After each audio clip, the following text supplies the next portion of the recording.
Man, I miss how anime used to look before the Porygon episode. It was beautiful. Imagine watching this on the biggest TV you could find in the darkest room possible, sitting way too close to the TV screen than I probably should be. Fortunately, I haven't developed epilepsy, but all things considered, this is probably why my vision is so terrible. Anyways, hey, how you doing? Charisma here. Today we will be ranking every fight in the Dark Tournament Saga. Why? Because I just got done watching the Dark Tournament Saga from Yu Yu Hakusho for the first time, and oh my god, it was everything everybody said it's always been. Peak. I just had to see for myself, man. So there's no rules to this, really. Well, there are rules because we're not counting any of the extracurricular fights, right? We're only counting the fights that take place on the arena platform. No Genkai versus Toguro in the middle of the forest. No Hiei and Kurama versus those other guys. The preliminary round on the ghost ship, I'm not counting that. I'm strictly counting tournament matches. The ones we're able to see, at least. Other than that, there's not really any rules. All these fights, I just wrote them down in order of how much they made me cream. Quite a lot of them, to be honest.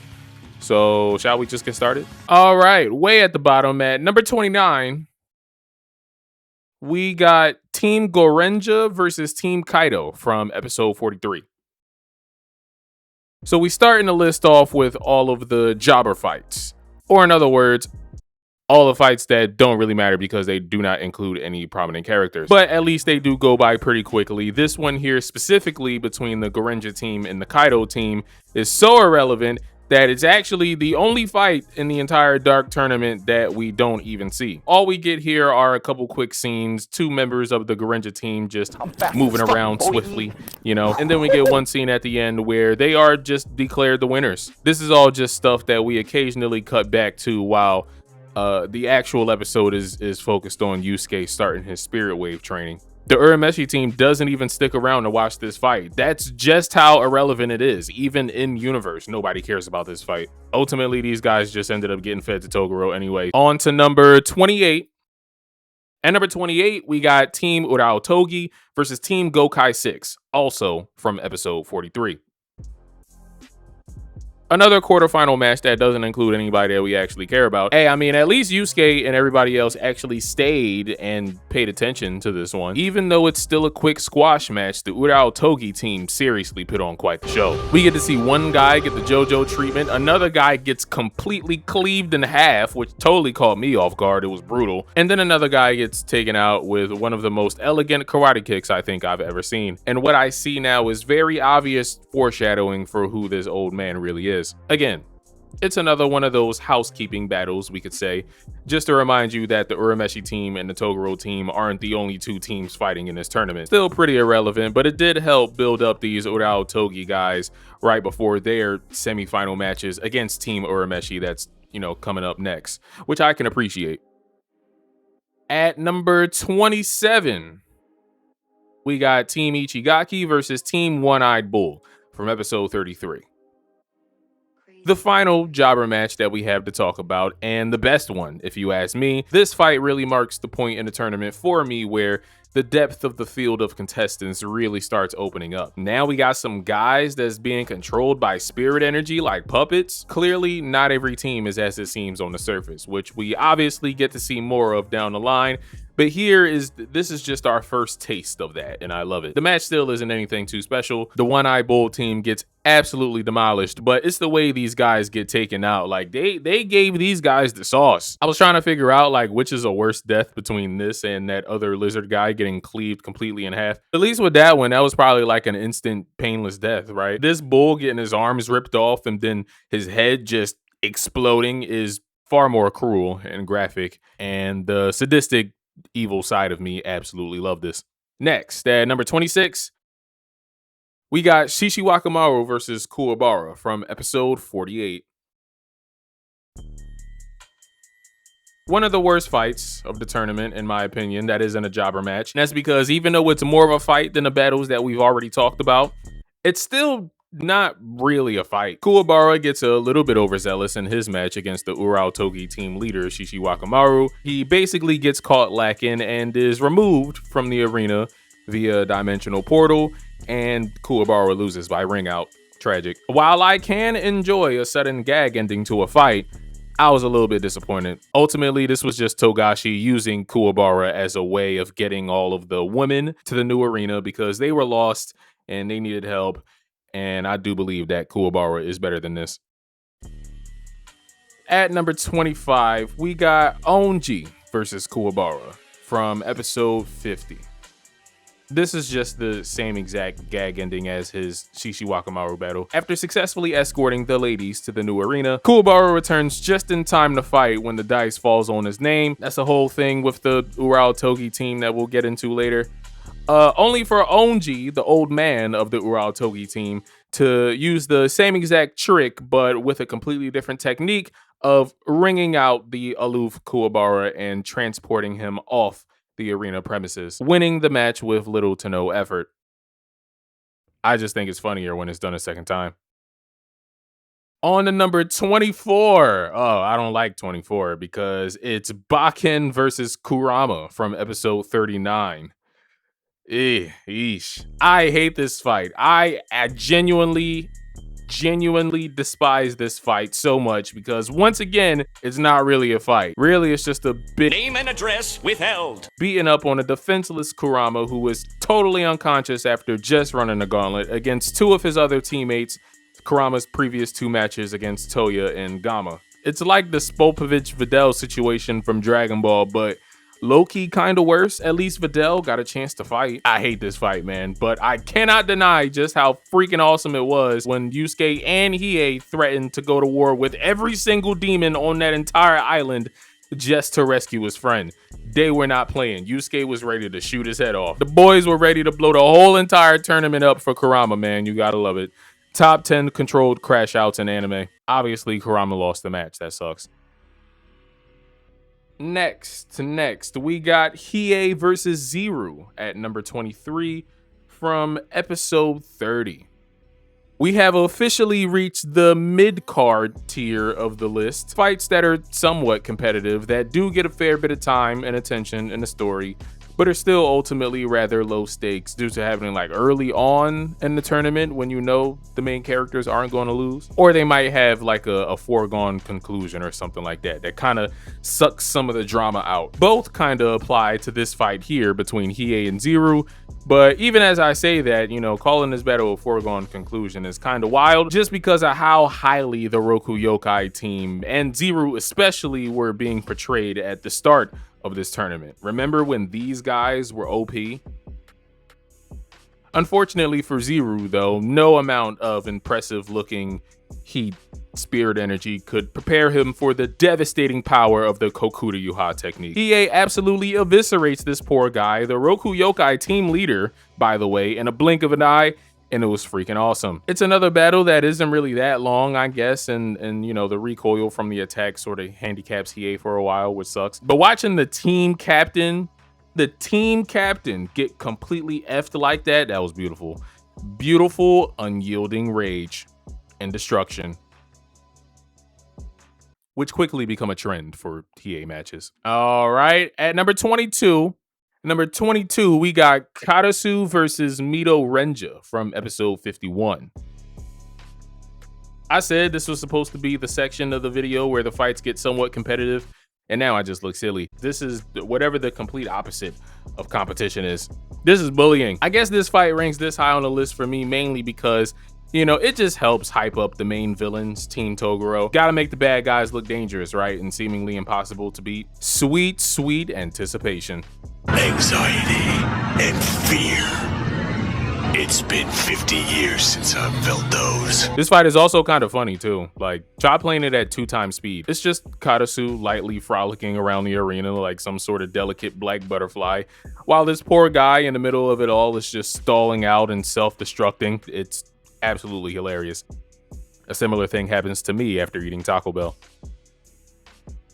Next, at number 21, we got Bowie versus Kyurenja, also from episode 51. This is just another one of those housekeeping matches, a utility match, right, to keep things moving in the background while also hyping up the finals. And it's even shorter than a Karasu fight, but I think it's still just as memeable, if not more so. In fact, I actually think this one is kind of funnier. This dude gets effed even harder than Tiru, even harder than that lizard dude from the other fight.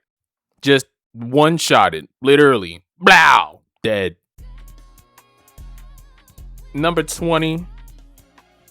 We got Team Toguro versus Team Makai Kyosenshi from episode 33. More hyping up the villains, am I right? Obviously, the boss has to get the extra sauce. Unlike his teammates, Toguro gets to demolish an entire team all by himself. 5-on-1, sometimes one at a time, sometimes both at the same time. Just repeatedly giving dudes the Zarbon treatment. It's the ultimate disrespect. You gotta love it. Unintentional disrespect, by the way. Toguro's just that strong. This is nowhere near his full power. That's what makes this so disrespectful. Bro is not even trying. Moving on now to number 19. I love this fight. Rinku versus Kuwabara from episodes 28 and 29. Back to the actually competitive fights. I don't think I could have asked for a better opening contest than this, man. Rinku's yo-yos was such a creative way to fight. It kind of reminds me of how Gon used his fishing pole in Hunter x Hunter. Or probably Killua, because Killua used yo-yos. I love this fight, man. The stakes were there right from the jump because, again, the way the Roku Yokai team was getting glazed at the beginning of the tournament genuinely made it seem like Yusuke's team wouldn't even be able to make it out of the first round alive. And then, on top of all of that, Kuwabara is pure entertainment. The only thing I don't like about this fight is that Kuwabara lost. I do feel like the roles should have been reversed here. Kuwabara should have been the one to come up with the cheap trick to beat the count before his opponent, right? That might just be me though. Rinku winning did add some tension. It's like, will they lose? Will the main characters lose? Obviously not. It's the first round. Number 18 now, yo, we starting to get into the bangers. At number 18, we got Team Urameshi versus Team Ichigaki from episodes 34 to 36. It's our first three-parter.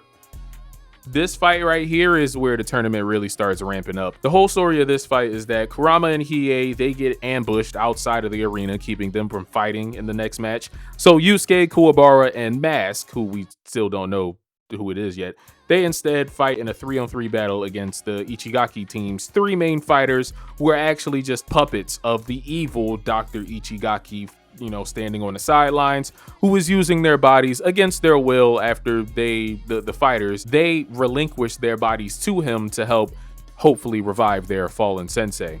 Obviously, it was all cap. Kuwabara and Yusuke are able to recognize this and they break the curse. The doctor at the very end, he crashes out, turns into his giant demon form, and then he also gets packed up. It was awesome. This is obviously where we get the huge Genkai tease. This is so elegantly and like subtly swept under the rug. Maybe not so subtly. I just love, just wrap it back up. Don't worry about it. Pink hair. Yeah, don't worry about it. Let's just keep going. Again, it's also another one of those fights that help establish the fact that a few of these teams carry some rather sinister ulterior motives underneath. We also get some Kuwabara glaze here. Everybody loves Kuwabara glaze. With the whole dream sensing thing, spirit, communicate to people's spirits through dreams. That kind of never really gets elaborated on. I hope we revisit this in the future. And then, of course, you also have the massive twist at the end where the Urameshi team has to now fight again right away, even though they're tired. I love this tournament, man. Now we got number 17. 17 is the elder Toguro brother versus Akarenja, Aorenja, and Momorenja, all at the same time from episode 51. Another utility match. This is the rest of that semifinal match that we got a glimpse of, with the buoy, blow, that whole thing. The fight between Team Toguro and Team Gorenja, where the elder Toguro at the end, he just takes them all the remaining teams on all at once, and he skewers them like a shish kebab. It's impressive, but if I'm being honest, the elder Toguro doesn't really have the flashiest fighting style in the world. This fight is this high on the list for me mostly because of the elder Toguro brothers monologue here. He's just like such a malignant, sadistic little prick, right? It ultimately becomes his downfall later. We'll get to that eventually. Here, he just kind of gets it off. We also get to know more about how Karasu and Bui joined up with the Toguro gang, which is cool. And then obviously, you know, there's all the stuff in the background going on with the other Toguro and Genkai, which has nothing to do with this match, but you know, I figured I'd mention it because Toguro's absence for this entire battle, even though it's like such an important, you know, it's the semifinal match, but Toguro's absence, yeah, no, that's aura. He already knows he's gonna win, bro. Next at number 16, back to the one-on-one fights. Number 16 is Kurama versus Roto from episode 29. This is the second fight of the opening round of the tournament. If you saw my last video about tournament arcs, this fight is a prime example of why I love cheating in my tournaments. Kurama basically has to fight against some guy who is actively holding his mother hostage. Shuichi's mother. He tells Kurama not to move, obviously. He does the whole thing. He asks him to do a couple of other weird things. He even gives him a Yamcha scar at some point, which is cool. I low-key kind of wish Kurama kept this. But in the end, him being overconfident, he fails to realize a seed that Kurama secretly shot into his chest, which eventually blooms into a huge plant and rips Roto's body apart. Tragic. Both merciless and beautiful. Kurama looks so cool in this fight, man. So cool. And also, why I love cheating, you gotta love the comeuppance at the end, man. You just, oh, so satisfying. Roto brought this upon himself. Number 15, halfway there, we got from episode 44, Hiei versus Mocking Taro. Unyielding Rage and Destruction, part 2. Back to the questionably competitive fights for a second. Hiei slices a man's arm off and then impales him through the skull mercilessly with his sword, all the way through the mouth and jaw and everything. What is there not to love? Mocking Taro was way out of his league, right? And he got completely and utterly destroyed by Hiei, who had a lot of pent-up aggression after being trapped behind that barrier during the quarterfinals. Moral of the story, if you get matched up in a tournament against a fresh Hiei, it's GG's. Moving on to number 14, we got from episode 50, Genkai versus Suzuki. The reveal of Suzuki was phenomenal. Another one of those situations where an entire team was created for just as some way to satisfy one malicious person's thirst for power or something like that. The level of self-absorption here from Suzuki, it was despicable. The depravity, not even depravity, the amusement from seeing people fight, it kind of reminds me of Hisoka. This is like a Hisoka prototype right here. He could also do kind of what Toguro does and amplify his power. Suzuki's reveal was great. He was a monster, a sicko, an incredibly capable sicko though. And also the clown getup had me. I've also been rereading Tokyo Ghoul in the background. Let me know if y'all want content on that. The whole clown getup here, it really had me thinking this battle was about to reach like those levels of disturbing and grotesque. But then Genkai just kind of beats the shit out of him without using any of her spirit energy either. No, this was just straight hands. There are some life lessons in this battle, like, you know, embracing who you are, having humility as well. However, I did just say all of that other stuff to get to this point and say that this fight was kind of underwhelming, kind of deflating, to be honest. I expected more from Suzuki. But obviously, we got to give Genkai her flowers. Number 13, we got Yusuke versus Bakken from episode 39.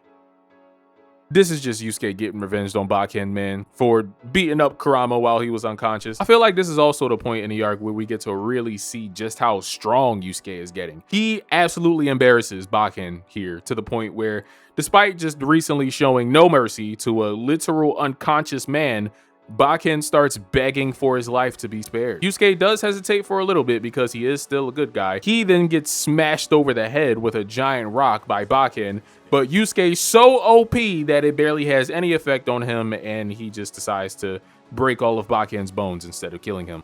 And again, this is all still before the Spirit Wave training. Again, not the most competitive fight in the world, but still a great one with a lot of personal investment against another opponent with a really creative and unique ability that also helps establish Yusuke's place in the pecking order of this tournament. Again, man, like this section of the tournament, these Ichigaki Mashotsukai quarterfinal matches back to back, this is when I really started to like really sit up in my chair and like, oh, this is This is the dark tournament. Oh, that's how we playing?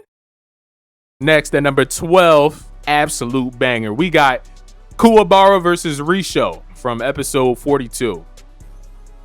I don't know if I mentioned this yet, but I switched over to the sub while watching this arc, and I'm not saying that the English dub was bad or anything like that, but all the Dragon Ball voices, they were kind of a little bit distracting. The sub still has a few voices I recognize, Mugiwara no Koenma, but I will say, man, since switching to the sub, I've been enjoying it way more. One of the biggest reasons why is this guy right here. I know I'm like 30 years late to the party on this one, but Kuwabara is my fucking goat, man. Absolutely hilarious. Every time Yukina shows up, he gets like an extra pep in his step. The pitch in his voice immediately raises by a few octaves. Low key kind of reminds me of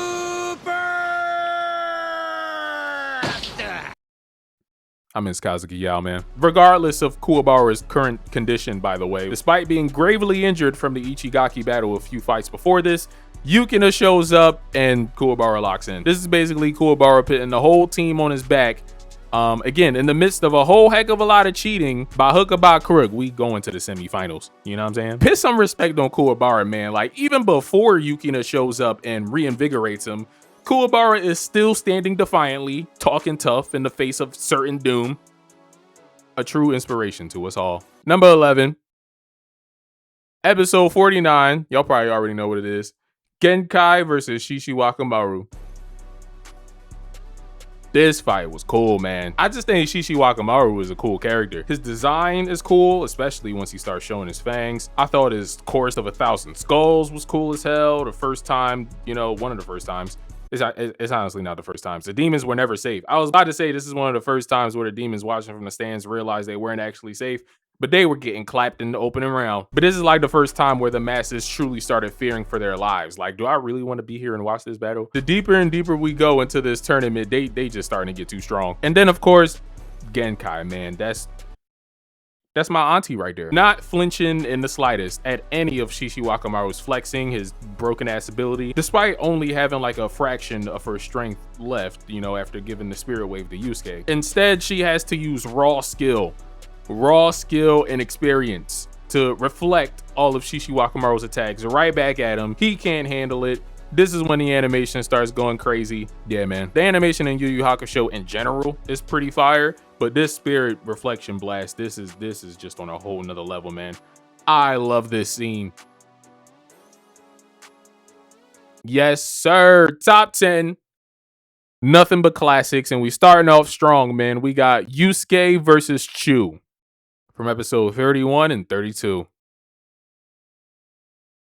Speaking of on another level, we have Chu. Good old drunken style. This, ladies and gentlemen, is the main event of the opening round. Team Urameshi versus Team Rokuyukai. I finally pronounced it right. Captain versus captain, because Zero turned out to be a fraud. This is the battle where I knew we were in for something special with this tournament. We just getting started. This ain't even the semifinals. This ain't even the quarterfinals. This was literally Yusuke's team's first match of the entire thing, and already our main protagonist is being taken to his limit. So after Zero gets packed up by Hiei, out comes this drunk guy from the shadows who is revealed to be the true leader of the Rokuyukai team. His name is Chu. Honestly, he's a pretty chill guy. He and Yusuke, they have some banter while they fight, but it's all pretty respectful, right? They kind of end up being so evenly matched that the only way to settle it in the end is with a straight up fist fight to the death, where both of them stand on knives and the first one to fall off wins. It was an absolute slobber knocker. Yusuke comes out on top, but he decides to spare Chu's life. 1, because he wishes to fight him again, DBZ references, and 2, because he also wants to stick it to all the bloodthirsty demons watching from the stands that just wants him to, you know, unleash the carnage. Yusuke is better than that. Like I said with the Rinku match, couldn't have asked for a better opening contest. We also learned more about both Rinku and Chu from a flashback during this fight. You know, they kind of grew up together. That was sweet. I definitely hope we get to see more of these guys in the future. And it looks like we might, because, you know, they kind of, at the end of the tournament, they come back to help support Yusuke in his fight against Toguro. All right, number 9, we got another banger. Banger after banger. We got Kurama versus Toya from episode 38. I really like this fight just because of how much Kurama has to deal with here. He gets a lot of debuffs in this fight. Hiei and Mask are both barred from fighting for a round because they're trapped inside a barrier for some reason, and Kuwabara is still out of it from the Ichigaki match. So Kurama decides to run the gauntlet, man, so that Yusuke can, you know, rest and conserve his strength. He soundly defeats the first member of the Moshotsukai team, but for reasons that we'll get into later, the battle ends up rendering Kurama immobile and unable to use any of his spirit energy, which is obviously a huge disadvantage going into the next match. Enter the second member of the Moshotsukai team. Real quick, I just want to say I absolutely enjoyed the whole cloaked mystery opponent motif of this team. Every reveal got more and more exciting. It was great. But yeah, the second member of the Moshotsukai team, Toya, the Ice Demon. Despite Toya's best efforts, Kurama was still able to somehow finesse a win by purposefully getting himself injured to allow him to somewhat circumvent the seal of his spirit energy, using his own blood, you know, which is imbued with spirit energy, to plant its seed within himself, inwardly manifest a blood-sucking demon that he then ejects from his body and kills Toya. Tragic. Or not kills him, but defeats him. Toya is another one of those guys that we see later. And then after all of this, Kurama falls unconscious from blood loss and passes out while still standing like an absolute boss. And then Bakken comes in and that whole thing happens. I love how Kurama fights in general. He's a really resourceful, really tenacious sort of person. This fight against Toya is no different. And then with all the debuffs, it really complements Kurama's fighting style. This is like JoJo level strategy. This is like part 1 Naruto level strategy. Hunter x Hunter level strategy, you would say. And I absolutely love it. Speaking of things I love, on to number 8, we got Yusuke versus Jin from episode 40 and episode 41. I just love Jin, man. Jin is another one of those guys. I just think he's so cool. His character design is sick. Reminds me of a Dragon Ball character. I love his actual character as well, his characterization. This really battle hungry and fearsome opponent that's also like a whimsical kid that's a little bit too overconfident in himself because he has a pretty busted power. Wind-based abilities are almost always OP in anime. This is the penultimate battle of the Moshotsukai quarterfinal match. This fight, I feel, marks the first real difficulty spike in this tournament for Yusuke. No longer are we going up against cheap tricks and fodder demons. No, this is a real battle against an experienced fighter, which Koenma confirms himself while watching in fear that Yusuke might actually be in over his head this time. I'm not gonna give you a play-by-play for this one. Just go watch the fight. It's great. But basically, it's your classic back and forth anime tournament showdown. In the end, Yusuke gets Jin counted out by using the Spirit Wave technique for the first time innately and knocking him away with a pretty awesome cannonball fist technique. I love this scene. But the match is declared a draw for some reason. Cheating from the suits, the bureaucrats in charge of the event that, you know, are just doing anything in their power to see Yusuke lose because they bet on his loss, obviously. You hate to see it. Other than that, man, you know, this is just a really competitive match between two very capable fighters with a pretty good twist at the end. It's where tournament arcs thrive, man. We also get some extra characterization for Toguro here too, with him being outraged at all the cheating. And one more thing, just before I move on, this one scene specifically, I absolutely adore this scene of Jin flying around the arena. Top-notch animation direction right there, man. All right, number 7. Damn, yo, is Hiei versus Kurumo from episode 45 and 46. This was Hiei's turn to run the gauntlet during the semifinals, and honestly, just another really good fight that also came with phases this time because Kurumo Motaro's transformations. You knock off a health bar, you unlock a new form type of thing.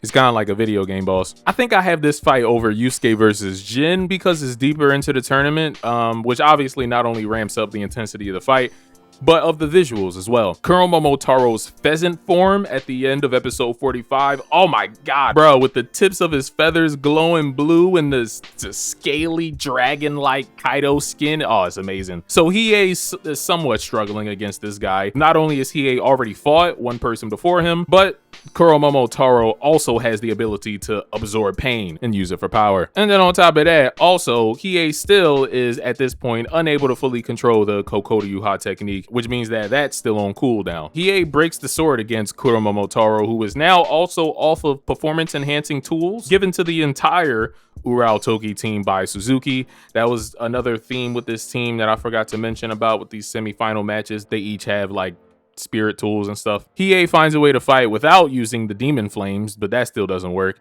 So he eventually locks in and does figure out a way to, instead of doing the whole dragon, just kind of channel the flames through his broken sword, kind of like Kuwabara, which is funny, spirit sword. And then he instantly kills Kuromomotaro before he can even realize it. 6 slashes, by the way. Tragic. Yeah, I mean, I'm a simple man. You give me a spiritual black flame rendered sword, I'm sold. Take my money. On to another hard name to pronounce, because at number 6, Kurama versus Urao Urashima from episode 46 and 47. Hiei versus Kuromomotaro and Yusuke versus Jin might be better overall fights, I think, but that moment, man, when Kurama is reverted back to his original yokai form. Bro really tried to pull the whole turn Kurama back to before he was born. No, that only gives him back his god powers. It was awesome and hilarious. Yet another one of Suzuki's spirit tools.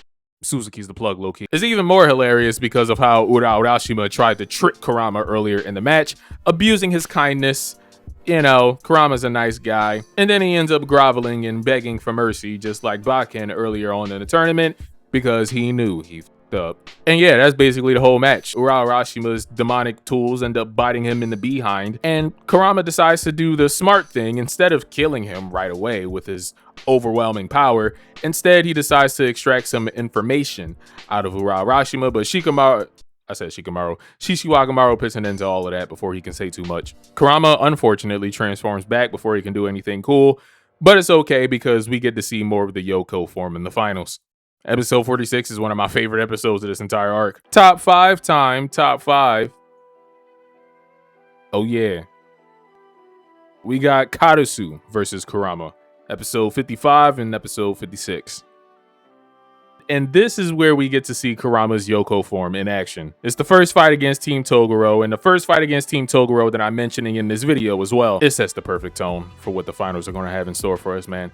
Karasu is an absolute force to be reckoned with, and luckily the boys they all get some training in the day before. And then even still, with all of that, for Kurama, even still, this was a fight to the bitter end. Kurama spends the first chunk of the fight just kind of stalling and, you know, trying to figure out what Karasu's whole deal is with the explosion, until the Yoko transformation kicks in thanks to this potion given to him by none other than Suzuki before the battle, because he's a good guy now, I guess. This gives Kurama the edge for a while, but then the transformation, because it's on a time limit, it eventually wears off. This is when Karasu then just starts picking apart Kurama, doing the whole sadistic villain thing, until once again Kurama uses his tenacity and a little bit of his life energy to summon another blood-sucking plant from hell that ultimately kills Karasu, just before he can get counted out.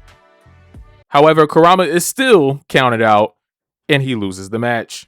What a twist! Because when he killed Karasu, he technically wasn't on his feet. You gotta stay on your toes with this one. This is another example of the tournament just throwing us a curveball. And I'm not mad at it. Other than that, I mean, yeah, the Yoko form is pure aura. I feel like that doesn't really need to be said. It was cool as well to see Karasu finally fight after being built up all this time as like Toguro's right-hand man, it seems like, besides Sakyo. And I'm not gonna lie, starting off the finals with a loss to me is an absolutely beautiful narrative decision. I feel like it was a necessary trade-off for the whole Deus Ex Machina. Kurama survived, you know, despite using up all of his spirit energy, because it was because of the Yoko form. I was gonna complain, but then, you know, the whole count out loss thing, it was a real kick to the nuts. Number 4. This gotta be the Kurama section of the video, because number 4 is Kurama versus Gamma from episode 37. Some of y'all might be thinking I'm overrating this fight a little bit. Putting this over Urao Urashima was kind of crazy. But this to me is Kurama's coolest fight. I don't know, man. It's just something about Kurama effortlessly dodging the desperate swings of a man without arms because he chopped them off, spilling blood everywhere. Oh, it's amazing. Doing anything he can just to cling on to life. The look on Kurama's face, it's like he's not proud of what he's doing. You know what I'm saying? But this is what he got to do. It's one of those fights that I'm watching it and I really start to question myself. Like Keiko during the Yusuke versus Toguro match, right? Like, what are we really watching? What am I watching right now? This fight truly pits the dark in Dark Tournament. The actual fight leading up to this moment, it was also pretty fun as well. Probably not fun for Kurama, whose arms and legs were being restrained by pain, but definitely fun for me, who, you know, is just watching Kurama figure out a way out of this situation. Ingenuity, I love it. And then again, more curveballs, because at the very end of the fight, turns out that the blood that was being splattered all over Kurama from Gamma's final flurry was actually him painting Kurama with his blood and using this as a way to seal off his spirit energy for the next match. Crazy. This was just the beginning of Kurama running the gauntlet. And look at the predicament that he's gotten himself in now.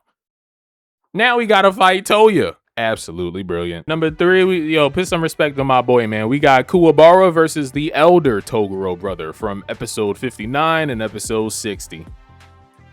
White jacket Kuwabara just built different. This fight is Kuwabara finally getting his big W of the tournament. Not a hard fought struggle where he just manages to come up short in the end.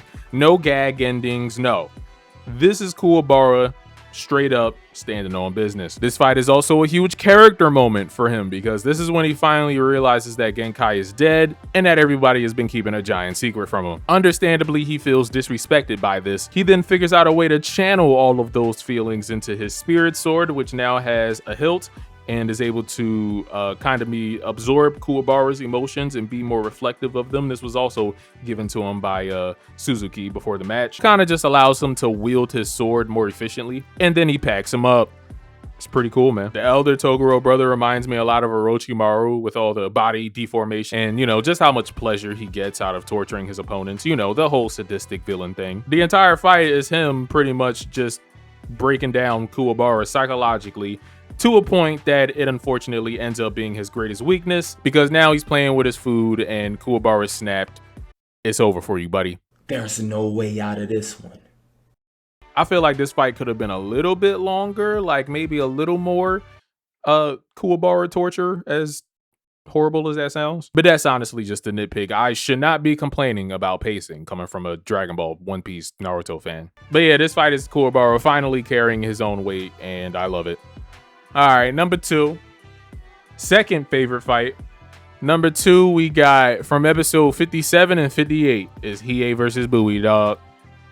Let's get it. So this is when Hiei finally runs wild. Easily the most explosive fight of the entire tournament, besides the obvious. The Kokoryuha turns the entire arena into a literal hellscape. A full power Kokoryuha, by the way, which Hiei is now finally able to use to its fullest extent after training for a day. Just look at the carnage. Hiei versus Bui is basically a Dragon Ball fight. And I'm not talking about the humble martial arts beginnings. I'm talking about the world-shaking clash of the titans that we see in like DBZ and beyond. I love how this fight slowly escalates.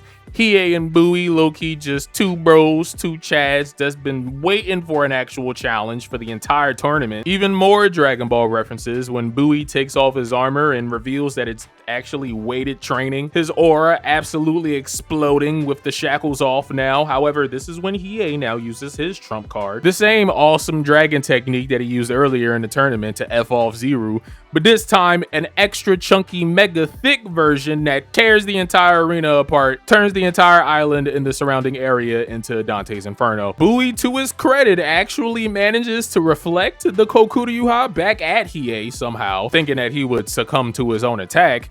This only makes Hiei stronger though, because he is the dragon now.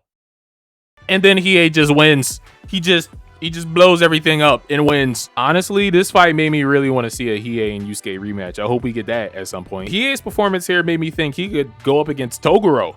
Legit. Yusuke could just sit back and watch, you know what I'm saying? But then Hiei starts feeling the recoil, you know? All right, he's not invincible, but goddamn, this fight was cool. Finally, at the very top, I think we all knew what it was going to be, man. At number 1, we got Yusuke versus the younger Toguro brother from episode 61 all the way to episode 64. It's the longest fight of the tournament. for obvious reasons. I had this at the top of the list before I even watched the fight, bruh. I knew it was gonna be peak, and it did not disappoint. In my last Yu Yu Hakusho update, I was talking about how I felt like the series hadn't really established an iconic villain yet. I just needed to let Togashi cook. Rule number 1 in the Otaku Code of Conduct: let Togashi cook. Before we even get to the fight, right, we gotta talk about how beautifully this fight was set up. We have Toguro, a man that was originally introduced to us as a simple mercenary for hire, revealed to be the previous winner of the Dark Tournament, alongside Genkai, who gave up his humanity in search of power. That was his wish after winning the tournament, who has been spending all of his time since seeking out the perfect opponent to finally go all out against with his new demonic powers, up against Yusuke Urameshi. A boy who just the other day, like Keiko said, was a normal high school student, suddenly thrusted into having now to shoulder the burden of a 50-year-long grudge that now has the fate of the world at stake, because the winner of the tournament again gets one wish of their choosing, and Toguro wishes to open the gates of hell.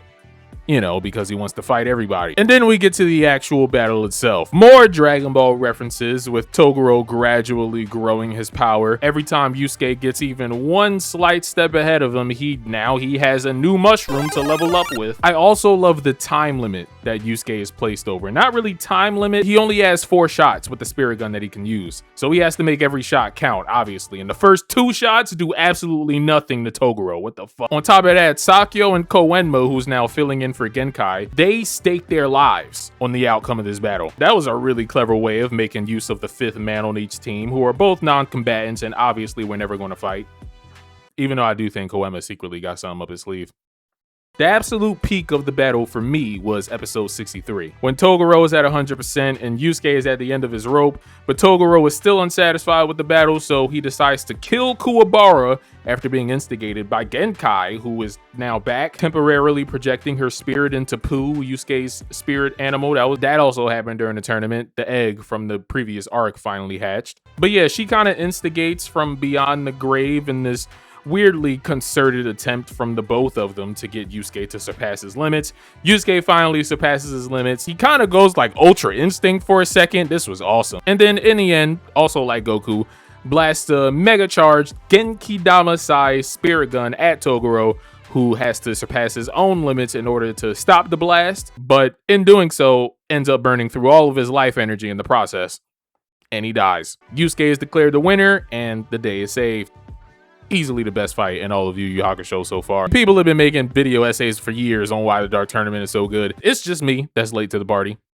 But now I understand. This is the type of shit that turns you into a lifelong fan, man. A spectacular crescendo to one of the most unique, one of the most unpredictable tournament arcs that I think I've ever seen. I love how Yusuke's awakening is like he's still really unsure of himself. Spoiler alert, I do know Yusuke ends up becoming a demon in the end, but don't nobody say anything in the comments. I just want to real quick point out, I'm seeing a lot of similarities here between Yusuke and Ichigo. When Yusuke was like fighting against Toguro, he didn't like how strong he became. I really like that. And yeah, man, that's all I really got. I'm trying to get creative with the Yu Yu Hakusho updates, as you can see. So real quick before I go, just overall thoughts on the Dark Tournament. Absolute peak. 10 out of 10 arc. All right, well, would have been a 10 out of 10 arc for me, but then Genkai comes back at the end. I'm not quite sure yet how I feel about this. I think she might be a ghost, but if she's back for real, I don't know about that, man. I mean, I guess they set that up with Yusuke coming back to life, but I don't know, man. So maybe not 10 out of 10, but easy 9.999999995 out of 10. Kuwabara coming back, I never really had an issue with, but that's because I never really thought he was dead. You know, it was always a really weird angle. And then Shizuru, Kuwabara's sister, she's kind of like snuck her way into the main cast with this arc. That's low-key hilarious. But yeah, she didn't really give I guess not her, but the anime studio didn't really give her that big of a reaction. So I'm like, nah, Kuwabara's not dead. But Genkai, I don't know how I feel about Genkai right now. Toguro is obviously the best villain in the series so far. This arc, again, I'm hoping we get to see more people in the future. This arc really introduced me to a lot of, you know, new and unique characters that I want to see more of. I want to see more of Chu and Rinku. I want to see more of Jin. Would I put this in my top 3 tournament arcs? I'm not gonna lie, it might be recency bias, but I think this might be better than the Chunin exams. Only because the Chunin exams, again, they didn't really, I mean, it did kind of have a main event championship match, it was always building towards Naruto versus Gaara. It just didn't really happen within the tournament. I guess it happened off-site, but it's up there, man. I literally stopped at the episode where Yusuke and all of his friends went back home. So, you know, I don't know anything else about what's coming next. Of course, I watched the episode previews. I love episode previews. So it looks like Yusuke is coming back home and there's like some zombies or people are possessed. It's weird, but it has been a long time since Yusuke's been in school, so that should be interesting. Kind of looking forward to the reset. Yeah, man, I mean, I'm fully hooked into Yu Yu Hakusho at this point. The Spirit Detective arc was cool. It was a nice introduction, but you know, after I took that break and I came back at the start of the Dark Tournament, it wasn't like I was like, oh, I'm super excited to watch this, right? I was still at a point where I was waiting for the series to really win me over. This was the arc, man. I don't think I've ever binged an arc this quickly. I think this was like, what, 30 episodes or something like that? I watched it in like a week and a half. So to that guy that said it would take me 82 years to do it, it only took me a couple weeks. Not even a couple weeks. It's only taking me a couple weeks to come out with this video. This was the arc, man. This was the arc that the opening hit different for me now. The endings hit different. I have an emotional tie to this series now. I feel like I'm spiritually entwined with these characters now after this tournament. I'll be out here talking about the Dark Tournament like I was there. But yeah, man, I'm getting out of here. It's hot as hell. It's the summertime. It is what it is. Appreciate you for sticking around. If you're still watching all the way towards the end, you are a real one. Leave a like, leave a hype, leave a comment. Let me know what your favorite fight was from the Dark Tournament. Talk about Yu Yu Hakusho, but please no spoilers. Please, please. I don't like spoilers, but I do like allusions. You can allude to stuff, you can hint towards stuff, but no, please no spoilers. Please, please, please, everybody, be on your best behavior. Until next time.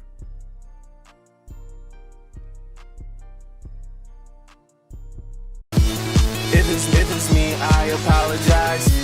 I'm just high, so sometimes I'll just emphasize. I'm just shy, so I really need to emphasize. After this performance, check my vitals, make sure that I'm still alive, 'cause I give it all, give it